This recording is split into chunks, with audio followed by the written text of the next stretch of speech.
Languages. जी हाँ दोस्तों, languages एक ऐसा सब्जेक्ट है जिससे कई सारे जो स्टूडेंट्स होते हैं बहुत ज्यादा घबराते हैं, क्योंकि कहीं ना कहीं उनके मन में ये डर बैठा रहता है कि मुझे लैंग्वेज जैसे ग्रामर नहीं आते, मुझे राइटिंग स्किल्स नहीं आती है, कंप्रीहेंशन वाला पार्ट नहीं आता, पर्सनल रिस्पॉन्स कैसे अटेम्प्ट करना है, समरी कैसे लिखनी, ये सारी चीजें मुझे बिल्कुल भी नहीं आती, और मैं एग्जाम में जब जाऊंगा तो मैं किस तरीके से पेपर अटेम्प्ट करूंगा।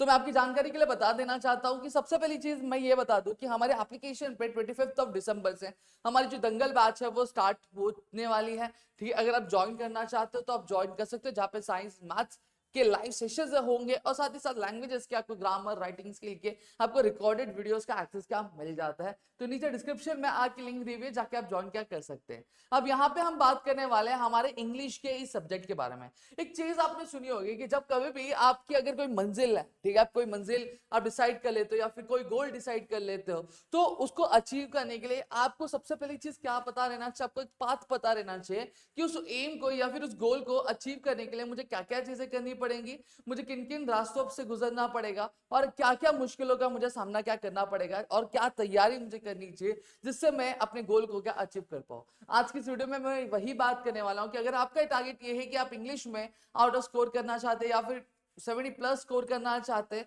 तो आपको क्या क्या चीजें करनी चाहिए, क्या क्या ध्यान आपको रखना चाहिए, इन सारी चीजों के बारे में बात करने वाला हूं। साथ ही साथ आपको किस तरीके के क्वेश्चंस पूछे जाएंगे आपके एग्जामिनेशन में, ये अभी बाद में क्या करने वाला हूं। अब सबसे पहली चीज अगर मैं बात करूं तो ये महाराष्ट्र बोर्ड द्वारा क्या रिलीज किया हुआ फॉर्मेट है पेपर पैटर्न का, 10 स्टैंडर्ड की इंग्लिश के पेपर का।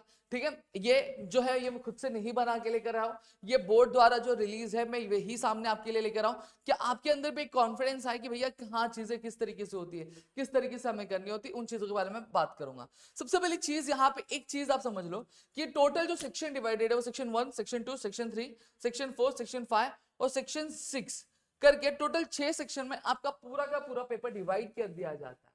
अब 6 सेक्शन को आपको अलग अलग तरीके से अटेम्प्ट करना रहता है, हर एक सेक्शन का एक अलग मतलब निकलता है, एक अलग मोटिव होता है। ठीक है, उन चीज को हम लोग ध्यान रखते हैं। सबसे पहली चीज जब मैं यहाँ पे बात करता हूँ, टू टॉक अबाउट दिस, ठीक है, तो सबसे पहले हमें क्या देखने मिलता है, हमें सेक्शन 1 देखने मिलता है। सेक्शन 1 टोटली अगर मैं बात करूं तो आपके लैंग्वेज स्टडी पे बेस्ड होता है। सर लैंग्वेज स्टडी पे बेस्ड होता है मतलब कहना क्या चाहते हो, आपका पूरा जो ग्रामर वाला पार्ट होता है वो ग्रामर वाला पार्ट आपको यहाँ पे क्या देखने मिलता है। अगर आप चाहते हो कि इस ग्रामर वाले पार्ट की मैं एक 1 शॉट वीडियो बनाऊं आपके लिए, प्लस पीवाईक्यूज भी मैं आपके लिए लेकर आऊं, तो प्लीज मुझे कमेंट सेक्शन में कमेंट करके जरूर बता देना। जो टारगेट कमेंट में दे रहा हूं मैं ज्यादा नहीं, मैं 300 का टारगेट कमेंट दे रहा हूं, 200 लाइक्स का मैं टारगेट दे रहा हूं। अगर आप ये अचीव कर देते हो तो मेरी कल के दिन ही आपकी 1 शॉट वीडियो आ जाएगी, और साथ ही साथ आपकी उसके अगले दिन ही या फिर उसके तीसरे दिन आपकी पीवाईक्यू की वीडियो भी क्या आ जाएगी। ठीक है, अब यहाँ पे अगर मैं बात करूं तो ये टोटल लैंग्वेज स्टडी होता है कितने मार्क्स का, 8 मार्क्स का। अब इसको 2 पार्ट में स्प्लिट कर दिया जाता है। अब मैं अगर बात करूं तो ये टोटल सेक्शन 3 पार्ट में हो जाता है। एक लैंग्वेज स्टडी को 2 पार्ट में A1 A2 करके स्प्लिट किया जाता है, और बी वाला लैंग्वेज स्टडी होता है। अब मेथड क्या होता है, इजी, मीडियम और हार्ड, समझ में आ गया। तो इस तरीके से पूरा पैटर्न चलता है, और ये टोटल कितने मार्क्स का हो जाता है, ग्रामर टोटल 10 मार्क्स का अकेला पूछा जाता है सेक्शन 1 में। फिर यहां पे अगर मैं बात करूं क्वेश्चन सेक्शन 2 में textual passage, question number 2A, अब ये दोनों ही पैसेज आने वाला है जो वो आपके टेक्स्ट बुक का होने वाला है। जितने भी आपके चैप्टर्स है उनमें से 2 पैसेज लिए जाएंगे और यहाँ पे आपको सॉल्व करने के लिए दे दिया जाएगा। अब इनमें क्वेश्चन किस तरीके से पूछे जाएंगे, सबसे पहली चीज अगर मैं बात करूं तो टोटल 5 से 6 क्वेश्चन होंगे, 5 क्वेश्चन होंगे जनरली। ठीक है, अब इसमें अगर मैं बात करूं जो पहले जो 2 क्वेश्चन होंगे वो टोटली पैसेज पे बेस्ड क्वेश्चन रहेंगे। जो तीसरा क्वेश्चन आ सकता है वो आपको ग्रामर पे बेसिस आ सकता है। चौथा जो क्वेश्चन आएगा पर्सनल रिस्पॉन्स से बेसिस का क्वेश्चन क्या पूछा जाता है 2 मार्क्स के लिए। ठीक है, सेम चीज इसमें भी आपको ग्रामर के क्वेश्चन पूछे जाएंगे। 2 क्वेश्चन आपके पैसेज से रिलेटेड रहेंगे। ठीक है, एक पर्सनल रिस्पॉन्स से रिलेटेड का क्वेश्चन यहाँ पे आपको देखने मिले, और इसे टोटल मिला के कितना 10-10 मार्क्स के आपका बन जाता है, 20 मार्क्स का ये बन जाता है। फिर सेक्शन 3 पोइट्री वाला सेक्शन आता है। अब पोइट्री वाला सेक्शन 5-5 मार्क्स का वेटेज रखता है। यहाँ पे 2 पोएम आपको पूछा जाएगा। पहला आता है पोएम फॉर कॉम्प्रिहेंशन। अब एक पोएम दे दिया जाएगा और उस पोएम से पे बेसिस कुछ क्वेश्चंस आपको दे दिए जाएंगे जिसको आपको सॉल्व क्या करना रहेगा, जिसके लिए 5 मार्क्स दिया जा रहा है। वहीं पे एक पोएम और आपको दिया जाएगा, लेकिन उसका आपको अप्रिसिएशन लिखना रहेगा। आपको एक्टिविटी सॉल्व करने के लिए नहीं दिया जाएगा, आपको अप्रिसिएशन दिया जाएगा। अप्रिसिएशन आपको क्या लिखना रहेगा। फिर क्या आता है section 4, that is a non textual passage. अब इस नॉन टेक्सुअल पैसेज की अगर मैं बात करूं तो ये नॉन टेक्सुअल पैसेज क्या होती है, अनसीन पैसेज होता है, जिसको आपके टेक्स्ट बुक में नहीं होगा, जिसका कोई भी डिस्क्रिप्शन आपके टेक्स्ट बुक में नहीं दिया रहेगा। आपको वो जो है अटेम्प्ट क्या करना रहेगा, उस पर भी सेम कुछ एक्टिविटी बेस्ड क्वेश्चंस आएंगे। पर्सनल रिस्पॉन्स वाले क्वेश्चन आएंगे, ग्रामेटिकल कुछ क्वेश्चन पूछे जाएंगे आपको, ठीक है। तो ग्रामर इतना इंपॉर्टेंट लगता है, ग्रामर नहीं आता भाई कमेंट कर दो फटाफट में लेकर आता हूँ, ठीक है।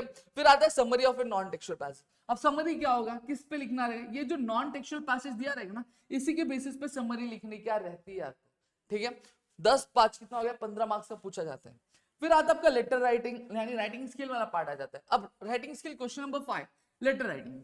अब लेटर राइटिंग में अगर मैं बात करूं तो 2 राइटिंग स्किल आपको आते हैं, एक आता है फॉर्मल लेटर राइटिंग और एक आता है इनफॉर्मल लेटर राइटिंग। अब आप मुझसे पूछोगे कि सर आप क्या बोलोगे कि क्या अटेम्प्ट करना चाहिए, तो मैं हमेशा से सजेस्ट करता हूँ you have to go for formal letter writing, ठीक है। आपको फॉर्मल लेटर राइटिंग के लिए जाना चाहिए। इनफॉर्मल क्यों नहीं बोलता, रीजन क्या होता है, इनफॉर्मल में जो बॉडी के लिए जो मार्क्स होता है वो ज्यादा होता है, लेकिन वही फॉर्मल में अगर मैं बात करूं तो 2 एड्रेस आते हैं तो उसमें मार्क्स स्प्लिट हो जाता है, डिवाइड हो जाता है, तो इसमें मार्क्स मिलने के चांसेस ज्यादा होते हैं फॉर्मल वाले में। फिर क्या आता है question number 6A informal transfer non verbal to verbal, और फिर क्या आता है वर्बल टू नॉन वर्बल। अब एक क्वेश्चन ये दिया रहेगा जहां पे एक डायग्राम दिया रहेगा और आपको डायग्राम को देख के क्या आपको पैराग्राफ लिखना रहेगा।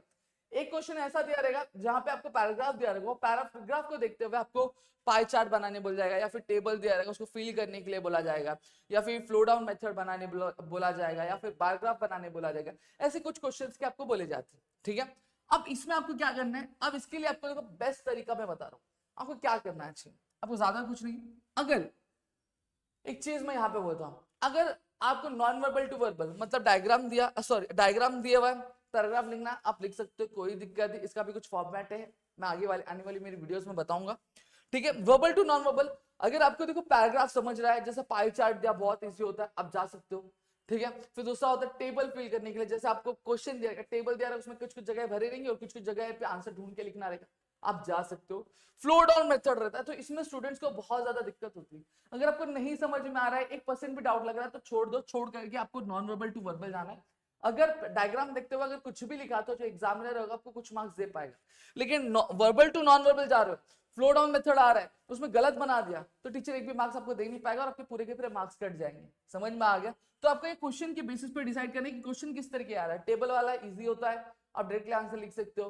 पाई चार्ट होता है वो भी बहुत इजी होता है बनाना, आप वो भी जा सकते हो। लेकिन वही जब फ्लो डाउन मेथड आता है तो स्टूडेंट कंफ्यूज हो जाते हैं, तो वहां पे मैं सजेस्ट करूंगा कि आप नॉन वर्बल टू वर्बल जाना।